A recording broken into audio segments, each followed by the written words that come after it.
और जी क्या हाल चाल है। मेरा नाम है दक्ष। मैं रहता हूँ म्यूनिक जर्मनी में। जर्मनी के lifestyle, student visa, work visa और टूरिस्ट वीज़ा के बारे में इस चैनल पर काफ़ी वीडियोस पोस्ट करता रहता हूँ और ऐसी इन्फॉर्मेशन प्रोवाइड करता हूँ जो शायद ही आपको इंटरनेट पर कहीं मिलेगी। अगर आप चैनल पर नए हो तो चैनल को सब्सक्राइब करो और वीडियो पसंद आए तो लाइक ज़रूर करना। और सीधा वीडियो पर चलते हैं।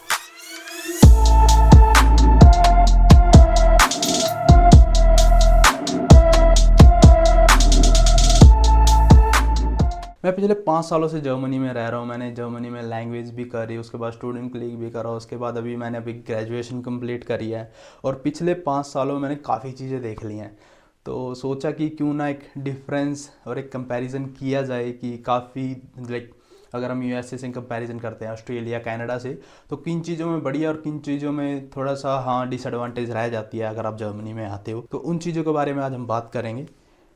मेरा पर्सनल ओपिनियन ये है कि यार जर्मनी को काफ़ी अंडररेटेड बताया गया है। क्योंकि पहले पता कहाँ से प्रॉब्लम क्रिएट हुई थी, जहाँ तक मेरे को लगता है लाइक 1990 से लेकर के 2015 में जो बंदे आए थे ना पहले, वो वीज़ास पर नहीं आते थे और काफ़ी कम आते थे वीज़ा पर ना। 2 नंबर में काफ़ी ज़्यादा आते थे। तो लोगों में इंडिया में बात फैल गई कि जर्मन में तो सिर्फ शादी करा करके ही पीआर ले सकते हैं और वहाँ पे थोड़ा डिस्क्रिमिनेशन है, वहाँ पे आप पढ़ नहीं सकते। और ये काफ़ी चीज़ें थी जो मिथ थी और अब आराम आराम से क्लियर हो रहे हैं लोगों को, फ्यूचर स्टूडेंट्स को। और पीआर के बारे में भी हम बात करेंगे आगे, डिस्क्रिमिनेशन के बारे में भी हम बात करेंगे आगे, फ्री स्टडीज़ के बारे में बात करेंगे आगे और थोड़ा कंपैरिजन भी करेंगे दूसरी कंट्रीज़ के साथ। तो सबसे पहले हम एडवांटेज की बात कर लेते हैं कि क्या एडवांटेजेस आपके पास आ जाती हैं।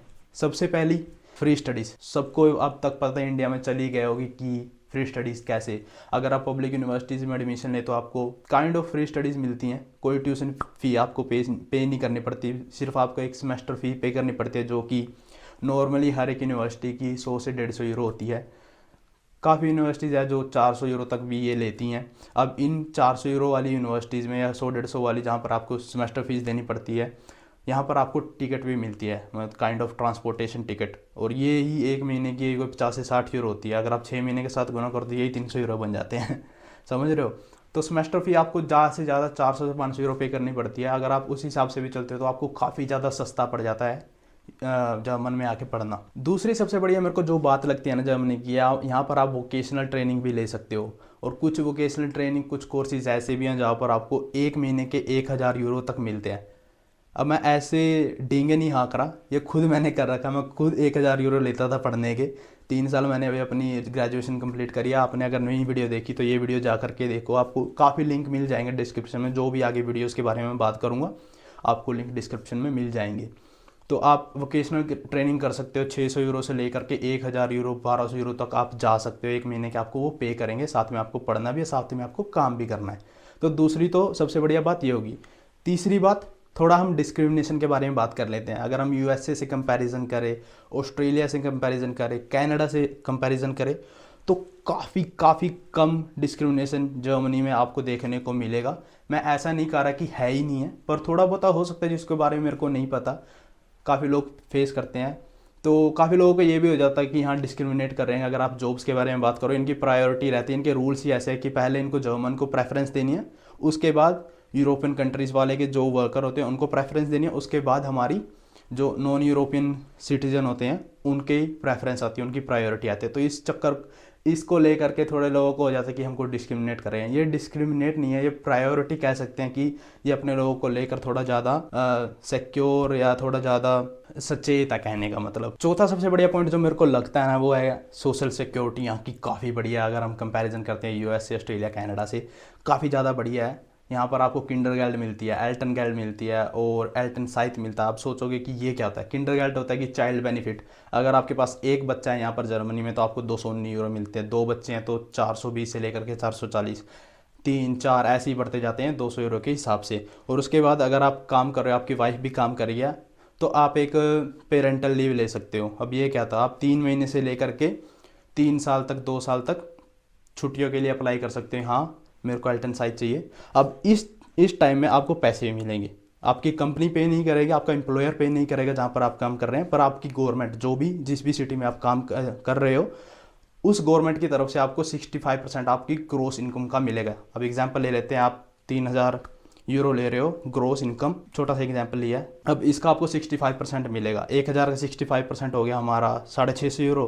3000 का देख लो आप, ये कोई बन जाएगा 1950 यूरो के करीब। तो इतनी पैसे आपको फिर भी मिलेंगे, साथ में आप छुट्टियां पर भी हो। और इसके बाद आपका आर्बाइटगेबर, आपका एम्प्लॉयर आपको किंडर बेतराग भी देता है, जो कि 200 यूरो से 600 यूरो तक जाता है। वो आपकी ग्रोस इनकम के ऊपर डिपेंड करता है। जैसे कि आपके पास एक लड़का या लड़की है तो उसके भी पैसे आपके आर्बाइटगेबर के पास से आपको मिलेंगे 200 से 600 यूरो के करीब।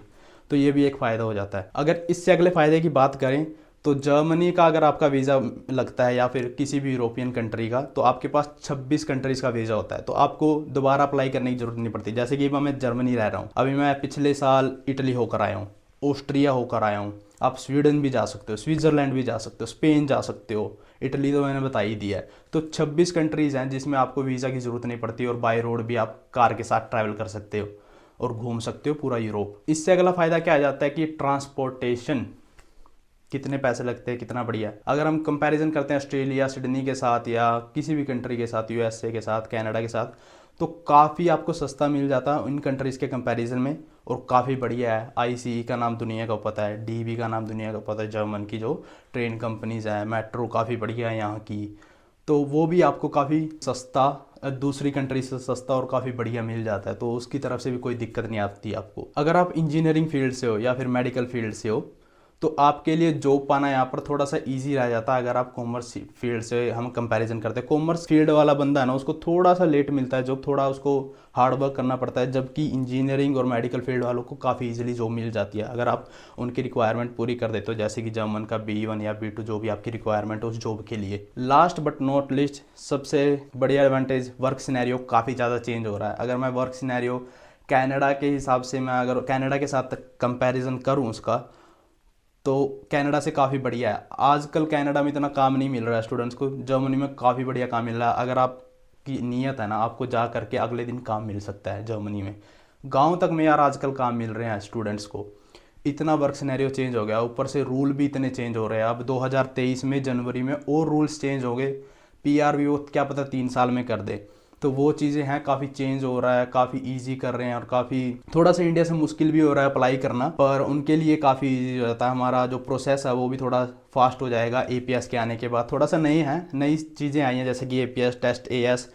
तो लोगों को अभी अप्लाई करने में थोड़ा टाइम लगेगा, समझ आने में उस चीज़ का टाइम लगेगा, पर बिलीव मी वो आपके फाइल प्रोसेसिंग को काफ़ी फास्ट कर देगा और काफ़ी ऑथेंटिक कर देगा। तो वेट करना पड़ेगा हमको, थोड़ा सा उसको समझना पड़ेगा। अब ये तो थी एडवांटेजेस, अब डिसएडवांटेजेस के बारे में बात कर लेते हैं। सबसे बड़ा जो मेरे को लगता है ना कि सबसे बड़ा बैरियर क्या है यहाँ पे, आपको लैंग्वेज सीखनी पड़ती है, आपको जर्मन सीखनी पड़ती है। लोग कहते हैं कि जर्मन मतलब कि हार्ड है, मैं मानता हूँ हार्ड है। मेरे को खुद सीखने में लाइक A1 से लेकर के C1 सीखने में मेरे को 11 महीने लग गए थे और ये काफ़ी डिसेंट टाइम है। लाइक अगर आप 11-12 महीने में भी कर लेते हो ना तो आपको ऐसे करना चाहिए। है लैंग्वेज हार्ड है, पर ये एक बैरियर है कि आप ऑस्ट्रेलिया को ज़्यादा या कनाडा को ज़्यादा चूज़ करोगे एज़ कम्पेयर टू जर्मनी, क्योंकि आपको लैंग्वेज, एक पूरी नई लैंग्वेज सीखनी पड़ती है। इंग्लिश तो हम हमारे स्कूल्स और कॉलेजेस में इंडिया में होती है, इसलिए हमारी पकड़ थोड़ी बढ़िया होती है, पर जर्मन हम नहीं सीखते। अगर आप कॉन्वेंट को छोड़ दे और बढ़िया बढ़िया स्कूल्स को छोड़ दे, आप जैसे और मेरे जैसे मिडिल क्लास बच्चे तो वही इंग्लिश ही सीखते हैं। तो इसलिए हमारा ये रहता है कि ऑस्ट्रेलिया जाना है या कनाडा जाना है, क्योंकि लैंग्वेज का इतना बैरियर नहीं होता है एज़ कम्पेयर टू जर्मनी। दूसरा पॉइंट आ जाता है, कुछ प्राइवेट कॉलेजेस हैं, यूनिवर्सिटीज़ हैं जो फ़ीस लेती हैं। और अगर आप सोच रहे हो कि आप प्राइवेट यूनिवर्सिटी में यहाँ पर आओगे और यहीं पे पैसा कमा करके पे करोगे, तो आपके लिए थोड़ा मुश्किल हो जाएगा लीगल वे में पैसे कमाना। आप एज अ स्टूडेंट 800 से 1200 यूरो कमा सकते हो, पर आपको थोड़ा सा ऊपर जाना पड़ता है, आपके वीकली आवर्स की लिमिट बतानी पड़ती है, तो थोड़ा सा इलीगली वे में काम करना पड़ता है, तो आप निकाल सकते हो। पर एज अ लीगल वे में आप इतना पैसा नहीं कमा सकते। तो प्राइवेट यूनिवर्सिटी को दूर से ना कर देना, पब्लिक यूनिवर्सिटी के लिए ही जाना, पब्लिक स्टूडेंट लीग के लिए ही आप ट्राई करना कि आपको एडमिशन मिले। अभी थोड़ी देर पहले मैंने बताया कि सोशल सिक्योरिटी काफ़ी ज़्यादा बढ़िया है, पर पैसे भी उसी हिसाब से ये काटते हैं। अगर आप 3000 यूरो लाइक 4000 यूरो आप कमा रहे हो एक महीने में, आपकी ग्रोस आ रही है 4000 यूरो, उसमें से आपको हाथ में आएंगे 2500 से 26 यूरो, बाकी आपके कट जाते हैं। अगर आप सिंगल हो, आपका कोई बच्चा नहीं है, अगर आप मैरिड हो और आपके बच्चे हैं, तो यही 2600 आपको 2800, 2900, 3000 तक आपको मिल जाएंगे हाथ में। तो टैक्स भी काफ़ी कटता है उन सोशल सिक्योरिटीज़ के चक्कर में, आपको पेंशन भी पे करनी पड़ती है, आपको Pflegeversicherung, Renteversicherung, Krankenversicherung, Unfallversicherung, काफ़ी 5-6 टाइप के versicherung इंश्योरेंस है जो आपको पे करने पड़ते हैं और आपके कट पिट के लाइक 1000 से 1500 आपके एक तनख्वाह में से कट जाते हैं, एक महीने की तनख्वाह में से। तो टैक्स काफ़ी है। एक तो यार भाई साहब यहाँ पर पेपर वर्क इतना है ना, डिजिटलाइजेशन तो है ही नहीं। मतलब अभी पिछले 6 महीने से 1 साल से अभी थोड़ा डिजिटलाइजेशन कर रहे हैं अपने, उसमें डिजिटलाइज हो रहे हैं। हमारे इंडिया का अगर हमारे इंडिया के साथ ही कंपैरिजन करें ना भाई, बहुत पीछे हैं। इनका डाट इन शूट्स मार जाता है। अब आप सोचोगे कि ये क्या होता है डाट इन शूट्स, जब आप आओगे जर्मनी में आपको पता चल जाएगा कि क्या होता है डाट इन शूट्स। अभी थोड़ा शौक के बारे में बात कर लेते हैं। जैसे कि मेरा शौक था गाड़ी लेनी है। अगर आप गाड़ी लेते हो, कल को आपकी गाड़ी में छोटी सी प्रॉब्लम आ जाती है, जैसे कि एसी की प्रॉब्लम आ गई उसकी मोटर की, ये क्या करेंगे, एसी की मोटर को बाहर निकालेंगे, नहीं डाल देंगे, चेंज कर देते हैं, साफ नहीं करेंगे उसको, साफ करके भी वो चल जाती है। ऐसे मतलब कि आपके 400 से 500 यूरो कहीं नहीं गई अगर आप गाड़ी है आपके पास और कुछ ख़राब हो जाता है। इस चीज़ में भी काफ़ी ज़्यादा महंगा है जर्मन। लाइक डेली लाइफ के बारे में अगर हम बात करें, मेरे एक्सपीरियंस के हिसाब से बात करें। इसके बाद उनसे डिसएडवांटेज आ जाते हैं कि इंश्योरेंस काफ़ी ज़्यादा महंगा पड़ जाता है यार यहाँ पे। कार्स का या फिर आपके घर का या फिर आपके खुद का इंश्योरेंस काफ़ी महंगा पड़ जाता है। रूल्स काफ़ी ज़्यादा स्ट्रिक्ट है। अभी मैंने बताया था कि एज अ स्टूडेंट अगर आप दायरे में रह करके, लीगल वे में रह करके काम करते हो तो 800 से 1200 यूरो कमा सकते हो। अगर आपको उससे ऊपर जाना तो थोड़ा आपको इलीगल वे में जाना पड़ता है, आपके लाइक अंडर द टेबल काम करना पड़ता है, काला काम करना पड़ता है, जिसको कहते हैं स्वार्ज़ार्बाइट। तो अंडर द टेबल आप काम करते हो, कैश जॉब पकड़ते हो, तो उसमें थोड़ा खतरा भी रहता है। अगर आप नए नए तो डिपोर्ट के चांसेस रहते हैं। अगर आप थोड़ा 1-2 साल हो गया आपको तो फाइन लग जाता है 2000 से लेकर के 10,000 यूरो तक। वो डिपेंड करता है कि आपने कितना मतलब कि अंडर द टेबल काम करा है। ऑस्ट्रेलिया में या यूएसए में आप कैजुअल काम कर सकते हो बिना कॉन्ट्रैक्ट के, और उसके पर यहाँ पे ऐसे नहीं, आपको कॉन्ट्रैक्ट करने पड़ते हैं। तो ये चीज़ें छोटी छोटी हैं जो काफ़ी सिनेरियो चेंज कर देती हैं पैसे कमाने में, अर्निंग्स में या फिर एक्सपेंसेस में। तो ये चीज़ें आ जाती हैं। अगर लैंग्वेज के बाद कोई चीज़ आती है जिससे लोग जर्मनी आने से कतराते हैं, वो है PR। अगर हम ऑस्ट्रेलिया की बात करें, ऑस्ट्रेलिया में भी आजकल 5 से 6 साल लग ही रहे हैं। अगर आप स्पेशल केसेस को छोड़ दे, कोई मास्टर्स पे जा रहा है और उन पे जा रहा है, तो 5-6 साल 7 साल बंदे को लग रहे हैं ऑस्ट्रेलिया PR होने में। कनाडा में भी 4-5 साल बंदे के लग रहे हैं। अगर हम यहाँ पे बात करें जर्मनी में आपके कम से कम 6 से 7 साल लग जाते हैं PR होने में। पहले कहते थे कि आपको शादी करानी पड़ेगी या फिर कुछ और करना पड़ेगा। वैसा सिस्टम नहीं है। अगर आप वीज़ा पर आते हो, उसके बाद आप पढ़ते हो, आपकी पढ़ाई यहाँ पे करते हो, उसके बाद आपको कुछ महीनों का टैक्स पे करना पड़ता है। जैसे कि मेरा एग्जांपल लगा लो, मैं यहाँ पे as a student part time job भी कर रहा था, उसके बाद मैंने अपनी ग्रेजुएशन करी। ग्रेजुएशन में मैं फुल टाइम टैक्स पे कर रहा था। तो आपको पूरा टोटल किसी भी जॉब में आपको 60 महीने का पेंशन पे करना होता है, मतलब कि इंश्योरेंस काइंड ऑफ पे करना पड़ता है, टैक्स पे करना पड़ता है 60 महीने का। ये 5 साल हो जाते हैं आपके। कुछ स्पेशल केसेज हैं, जैसे कि अगर आप नर्सिंग कर रहे हो, अगर आप डॉक्टर हो, अगर आप स्पेशल काइंड ऑफ इंजीनियर हो या फिर PhD के लिए आ रहे हो, तो आपको फिर 48 महीनों का ही आपको पेंशन पे करना पड़ता है, टैक्स पे करना पड़ता है, मतलब 4 साल का। उसके बाद आप PR अप्लाई कर सकते हो। और PR अप्लाई करने के लिए आपको इंटीग्रेशन कोर्स करना पड़ता है और लैंग्वेज कम से कम B1 आनी चाहिए आपको। इन दोनों चीज़ों को भी आप लाइक काट सकते हो। अगर आपने यहाँ पर एजुकेशन ली है मास्टर्स में या बैचलर में, या फिर आपने यहाँ पर वोकेशनल ट्रेनिंग करी है, तो आपको इंटीग्रेशन और लैंग्वेज करने की ज़रूरत नहीं होती। अब बात करें पासपोर्ट की, आपको कितने साल में पासपोर्ट मिलेगा। आपको कम से कम 8 साल यहाँ पर रहना पड़ेगा। मतलब किसी भी यूरोपियन कंट्री में अगर आप 8 साल स्टे करते हो, जर्मनी में, स्विट्ज़रलैंड में, कहीं भी, तो आप पासपोर्ट अप्लाई कर सकते हो 8 साल के बाद। पहला आपके पास PR होनी चाहिए, उसके बाद आप पासपोर्ट भी अप्लाई कर सकते हो, मतलब कि सिटीजनशिप के लिए भी आप जा सकते हो। इस पूरी वीडियो में मैंने घर के बारे में तो बात करी ही नहीं, क्योंकि महंगाई सारी जगह भाई, घर सभी जगह महंगे। अगर आप सिटीज़ में जा रहे हो तो सिटीज़ में ऑफकोर्स महंगे होते हैं घर। अगर आप किसी गाँव की तरफ जा रहे हो तो वहाँ पर सस्ते होते हैं घर। तो घर मैंने इसमें नहीं लिया है, जबकि महंगा है थोड़ा जर्मनी में। तो ये था कुछ मेरा पिछले 5 साल का देखा हुआ जर्मनी, मैंने आपको बता दिया। लाइक आपको यहाँ पर ना एक और डिसएडवांटेज मैं आपको बता देता हूँ कि आपको ना यहाँ पर हर एक चीज़ के लिए अपॉइंटमेंट लेनी पड़ती है। हर छोटी चीज़ के लिए आपको अपॉइंटमेंट लेनी पड़ती है। अगर आप बिना अपॉइंटमेंट के कहीं भी जाते हो, वो कहेंगे वो देख गेट रहा, निकल ले यहाँ से, अपॉइंटमेंट लेके आई हो।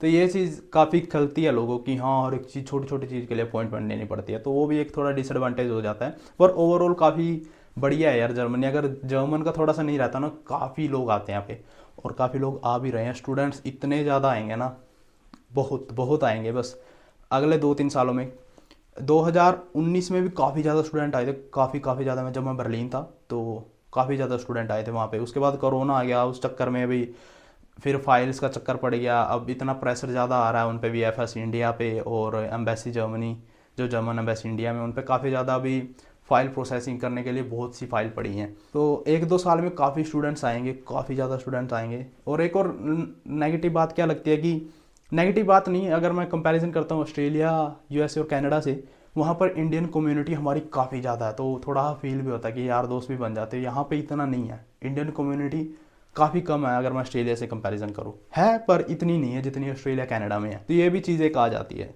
तो ये था इस पूरी वीडियो के बारे में। अगर आपको वीडियो पसंद आई हो तो नीचे लाइक का बटन जरूर दबाना, और यार सब्सक्राइब करो। सब्सक्राइबर काउंट हमारा वहीं खड़ा है 16,800 कुछ पे, तो थोड़ा बढ़ाओ यार, हल्ला शेरी करो सब्सक्राइबर को भी।